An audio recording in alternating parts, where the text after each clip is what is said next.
Good day, everyone. Welcome to BARMM, or Bangsamoro Autonomous Region of Muslim Mindanao, presented by yours truly, Vegemon Y. Kuna and Alea Juliana Mesa. In this topic, we will be delving into Bangsamoro region's highlights, provinces and notable landmarks, legends, proverbs, folktales, and an epic. The Bangsamoro Autonomous Region of Muslim Mindanao, or BARMM, commonly referred to as Bangsamoro, is an administrative region in the Philippines. It covers the southwestern portion of the island of Mindanao and comprises five provinces: Basilan, Lanao del Sur, Maguindanao, Sulu, and Tawi-Tawi. Its capital region is Cotabato City. Before being designated as Bangsamoro, the region was known as the Autonomous Region in Muslim Mindanao, or ARMM. Due to the ratification of Bangsamoro Organic Law in 2019, the ARMM turned into BARMM. Highlighting Bangsamoro region by its population, local government units, and economic growth.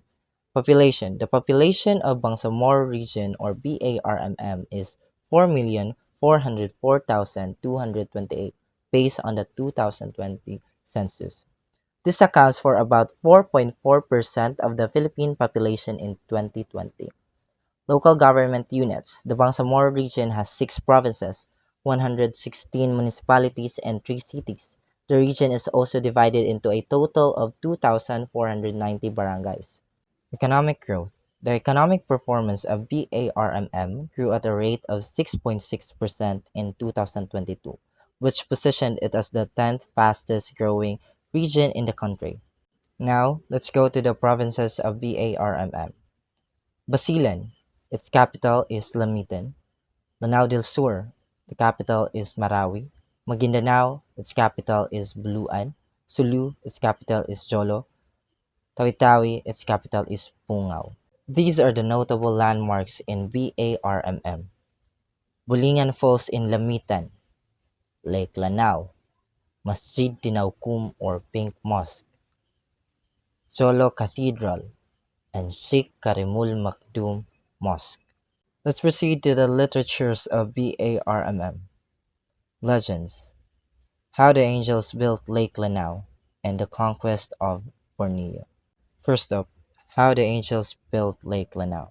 The characters: Sultan Abdara Radawi, the ruler of Mantapuli; Raja Indarapatra, the mythological hero of the Lanao Muslims; Archangel Jabrael or Gabriel, the angel who notices the imbalance on earth and seeks Allah's guidance; Suhara or voice of Allah, the divine being who responds to Jabrael's concerns; the four winds of the world: Angin Taupan, Angin Besar, Angin Darat, and Angin Sarsar.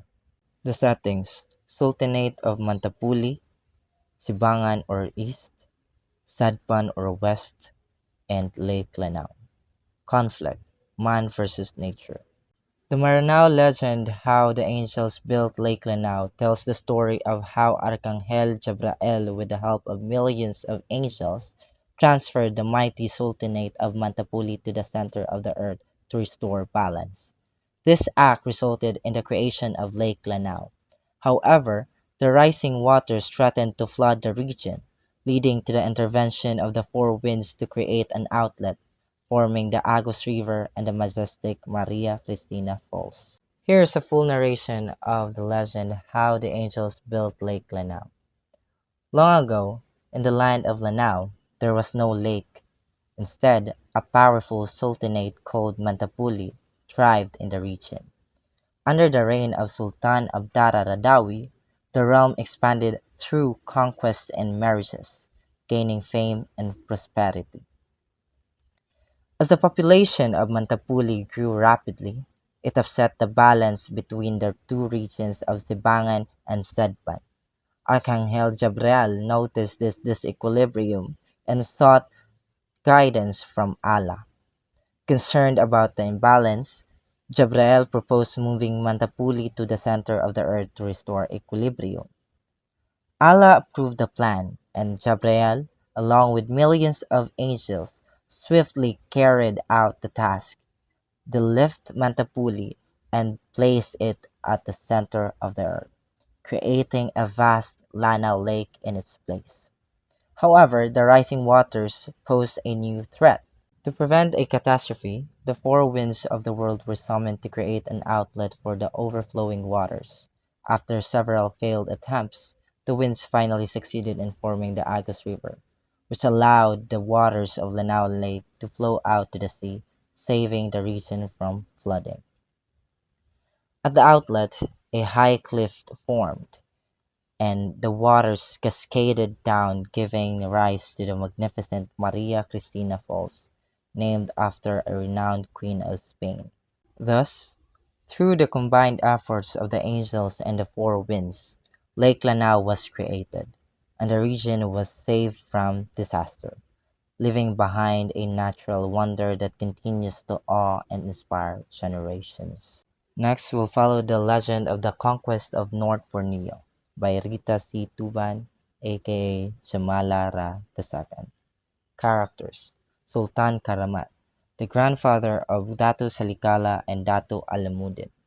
Datu Salikala, the hero endowed with superhuman strength. Datu Alimuddin, the twin brother of Datu Salikala. Datu Maharaja Dinda Bantilan, foster father of Datu Salikala. Sultan Bararudan, the Sultan of Jolo. Dayang-Dayang Agatha Lana, the daughter of Sultan Bararudan. Sultan Muhudin, the Sultan of Brunei. Sultan Abdul Muben, the enemy of Sultan Muhudin. Elegy, a clever man who aids Dato Salikala and Dato Alimuddin.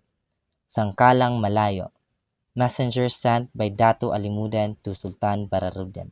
Settings: Sulu and Jolo and North Borneo.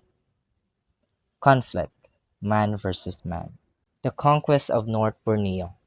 The Salsala narrates the heroic tale of Dato Salikala, a powerful and skilled warrior with superhuman strength, who plays a crucial role in defending Jolo against the invading Spaniards. With his foster father, Dato Maharaja Dinda Bantilan, Dato Salikala leads the charge against the Spaniards, ultimately driving them out of Jolo. Later, when the Sultan of Brunei seeks military support against Sultan Abdul Mubin, Dato Salikala and Dato Alimuddin eagerly volunteer to lead the Tausogs in battle. Through strategic tactics and bravery, the Tausogs emerge victorious, leading to the acquisition of North Borneo as a prize. Here is a full narration of the legend. The Salsila recounts the origin of Dato Salikala, an exceptional warrior endowed with extraordinary abilities and strength, raised in Luo by Dato Maharaja Dinda Bantilan. Dato Salikala's prowess in various games and skills earns him the admiration and respect of the people. When the Spaniards invade Jolo, the Tausogs, led by Dato Alimuddin, engage in battle but are forced to retreat. Sultan Bararudan calls for reinforcements, leading to Dato Salikala and Dato Maharaja Dinda's arrival with armed warriors to confront the invaders. In a series of strategic maneuvers and battles, the Tausogs, under the leadership of Dato Salikala, successfully repel the Spaniards and secure victory. Sultan Bararudan fulfills his promise of offering his daughter in marriage to any Datu who can drive away the Spaniards. However, the marriage does not take place, and Datu Salikala is appointed as a general or tumanggong danganan. Subsequently, when the Sultan of Brunei seeks military aid against Sultan Abdul Mubin, the Tausogs led by Datu Salikala and Datu Alimuddin demonstrate their courage and skill in combat, ultimately emerging triumphant in securing North Borneo as a reward. Despite their victory, the tale ends tragically with the death of Datu Salikala due to the wounds sustained in battle, leaving a legacy of bravery and sacrifice in the conquest of North Borneo. Next, the Proverbs. In Tausug culture, proverbs hold significant value and are referred to as masaala, or sometimes known as pitua or advice about life. These proverbs are integral part of Daman, which encompasses symbolic speech, including riddles and courtship dialogue. The Tausug people use proverbs to convey wisdom, guidance, and cultural insights, reflecting their beliefs and values through concise and thought-provoking statements. Here are some Tausug proverbs. The first one is, In lasa iban uba di hikatapuk. The second, In ulang natutoy mada sinsug. Third, Wayroon aso bang way kayo. Fourth, Atay nagdudurarua wayroon kasungan niya. And fifth, Ayaw mangako daog sa lugay buhi. And here is the English translation. Love and cough cannot be hidden. A sleeping crab will be carried by the current. There is no smoke if there is no fire. One who cannot decide will have no future. Never admit defeat as long as you live. The first proverb is, Love and cough cannot be hidden. This proverb emphasizes that genuine emotions like love and physical actions, such as coughing, are inherently noticeable and difficult to conceal. Love is a powerful emotion that often manifests itself in our actions, words, and expressions, making it challenging to hide from others. Similarly, coughing is a reflex action that is involuntary and typically audible, making it impossible to keep it a secret. This proverb serves as a reminder that true feelings and natural reactions are transparent and can be observed by others, highlighting the authenticity and visibility of motions and actions. The second proverb, a sleeping crab will be carried by the current. This proverb metaphorically conveys the idea that passivity or inaction can lead to unfavorable outcomes, just as a sleeping crab, unaware of its surroundings, may be swept away by the current. Individuals who are inactive or indifferent may find themselves at a mercy of external forces or circumstances. It underscores the importance of being alert, proactive, and decisive in life to avoid being carried away by events beyond one's control and to take charge of one's destiny. The third proverb is, There's no smoke if there's no fire. This proverb signifies that every effect has a cause, suggesting that rumors or suspicions usually have a basis in truth. Smoke is a visible sign of fire, indicating the presence of a source of heat or combustion. In the context of this proverb, it implies that where there is a gossip, controversy, or suspicion, there is likely some truth or underlying reason behind it. It encourages discernment and critical thinking, reminding individuals to investigate the root causes of rumors or issues before drawing conclusions. The fourth proverb, One who cannot decide will have no future. This proverb underscores the importance of making decisions and taking action in order to progress and secure a successful future. Indecisiveness or lack of resolve can lead to stagnation or missed opportunities, hindering personal growth and advancement.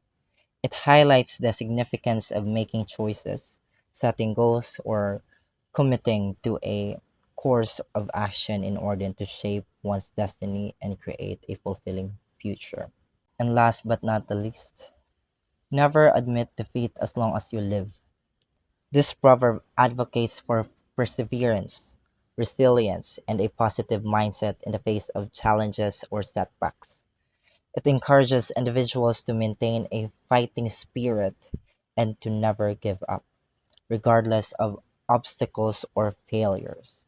By emphasizing the importance of resilience and determination, this proverb inspires individuals to continue striving for their goals, overcome adversity, and persist in the pursuit of success and fulfillment throughout their lives.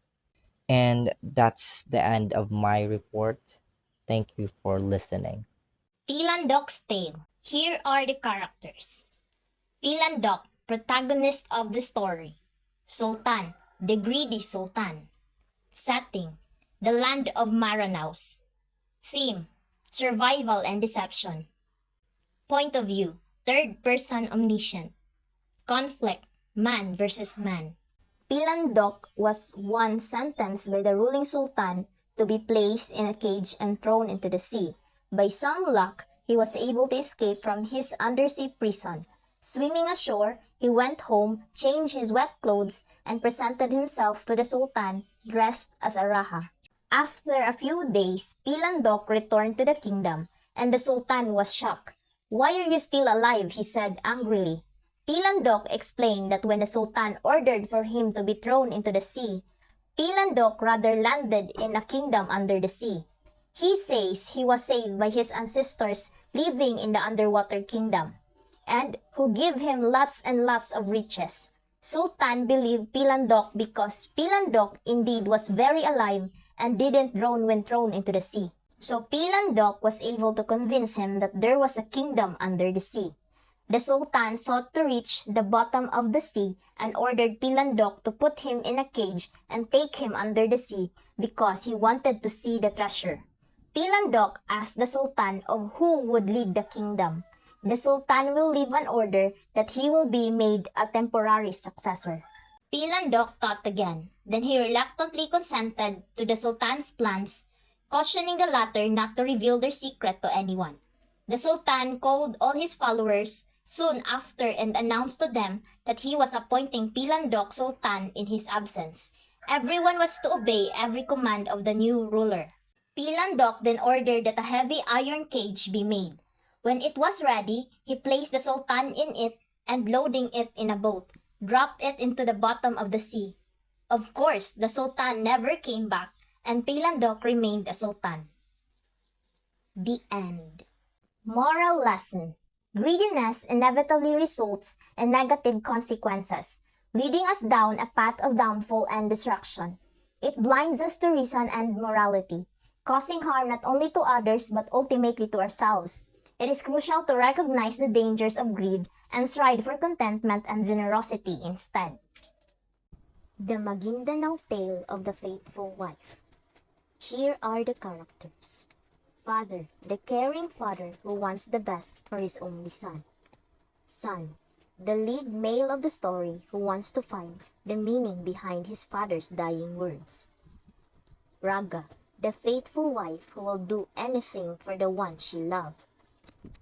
Balo, the son's another wife who was a widow before. Bitwaning, the son's another wife who was a divorce before. Setting, Sultanate of Bangsamoro. Theme, love and faithfulness. Point of view, third person omniscient. Conflict, man versus himself.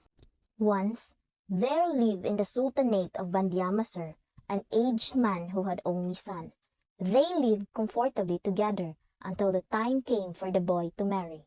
He loved the girl from the same town, but before he could make any arrangements, his father fell ill and was soon near death. He called his son to him and said, "My son, never marry a balo but a raga." After his father died, the son made up his mind to find the meaning of his father's advice and forthwith married a raga. But he married two other women as well, a balo and bitwaning. As all three lived harmoniously together, he kept puzzling over the advice left to him by his father.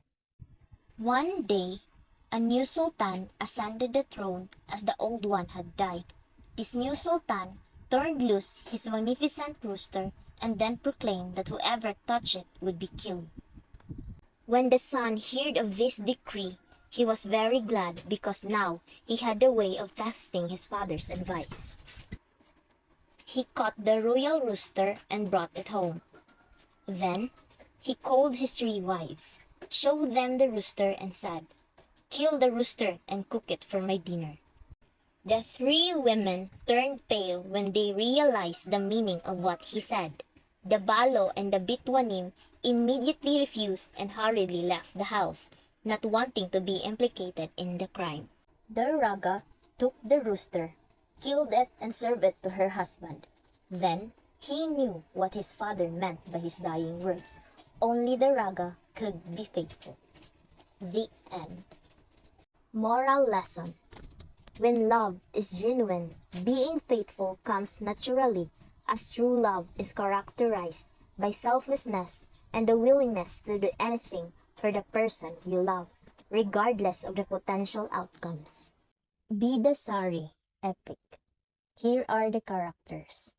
Bidasari, Princess of Kimbayat, who is separated to her parents, protagonist of the story. Sultana, Queen of Kimbayat, the mother of Bidasari. Sultan, King of Kimbayat, the father of Bidasari. Sinapati, Prince of Kimbayat, younger brother of Bidasari. Diyuhara, a merchant who adopts Bidasari.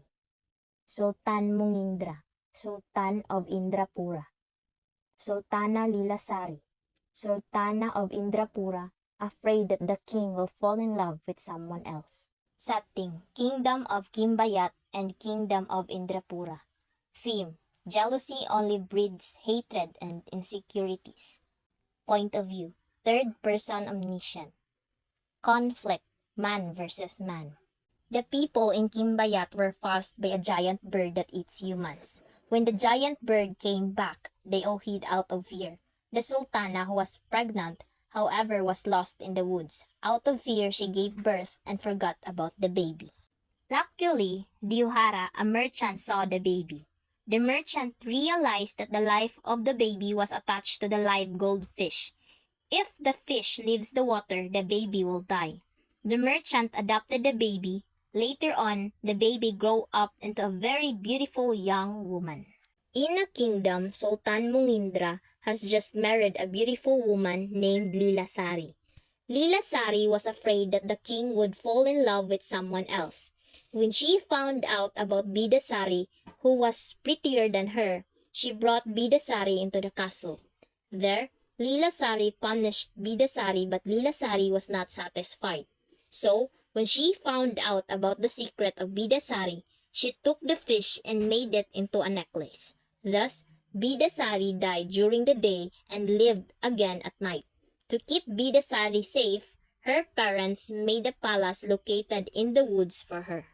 One day, Sultan Mungindra went hunting in the woods and saw the beautiful palace. He went inside and saw Bidasari sleeping. Sultan Mungindra tried to wake up Bidasari but he failed, so he went back home without having a chance to talk to Bidasari. Sultan Mungindra came back and waited until night. Thus, Bidasari was awakened. The king talked to Bidasari and she told everything to the king. The king was so angry. Later on, the king took Bidasari and they got married. Thus, Bidasari became the new queen of the kingdom. Years go by, the people of Kimbayat come back. The parents of Bidasari had another child named Sinapati. In Kimbayat, the son of Dyuhara arrived, who Bidasari believed to be her real sibling.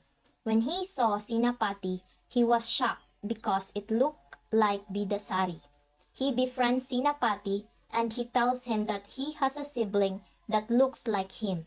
Because of that, Sinapati asked his parents if he had a long-lost sibling. The king let Sinapati to go to Indrapura, hoping that Bidasari is his long-lost daughter. Everyone was shocked because of the resemblance of the two. When Sinapati said that he is looking for his sibling that is left in a boat, he then knows that Bidasari is his real sibling because of the revelations of Dyuhara. Sinapati faced Sultan Mungindra. Then, Bidasari and Sinapati were introduced to each other and that they were siblings. Now, everyone knows that Bidasari is a real princess. The end. Moral lesson: jealousy towards others is unproductive and hinders personal growth. It is essential to focus on self-improvement rather than comparing oneself to others.